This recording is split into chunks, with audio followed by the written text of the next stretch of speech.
এই ধরনের যেন নরকত ঘটনা যে বাংলার মাটিতে যেন আর যে না হয়। শুধু রায় দিলেই হবে না, এই 15 দিনের মাথায় যেন কার্যকর হয়। আপনার এই রায়ের মাধ্যমে আপনি একটি সুষ্ঠু বিচার করবেন।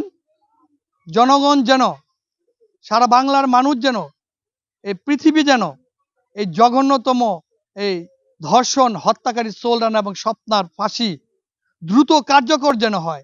শুধু রায় দিলেই হবে না, এই 15 দিনের মাথায় যেন কার্যকর হয়। আর এই রায়টা যেন সরাসরি বিভিন্ন চ্যানেলের মাধ্যমে যেন আমরা দেখতে পারি। দেশবাসী আপনার কাছে এই প্রত্যাশাই রাখছি।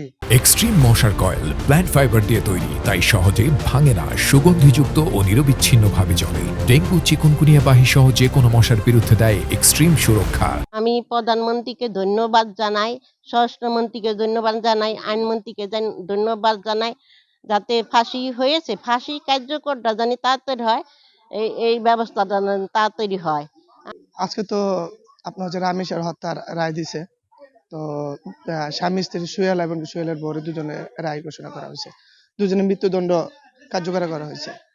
আমরা চাই কোনো ট্রাইব্যুনালে দ্বিতীয় ট্রাইব্যুনালে যেন না ওঠা হোক, ওকে যেন দ্রুত ফাঁসি দেওয়া হোক। এবং কি রাষ্ট্রপক্ষে একটাই দাবি, এই ধরনের যেন নরকত ঘটনা যে বাংলার মাটিতে যেন আর যে না হয়, আর মার বুক যেন না খালে হয়, আর বাবা মুখ না খালে হয়। আমি রায়ে আমরা খুশি, জনগণ খুশি বাংলাদেশের। এই আর ও এরকম হোক। আর রামি স্যার যে দ্রুতভাবে রায়ের বিচার যে কার্যকর হয়ে যায়, আমরা খুশি, আনন্দিত। কিন্তু আনন্দিত হইলাম, কিন্তু রামি স্যার তো আর আসবে না।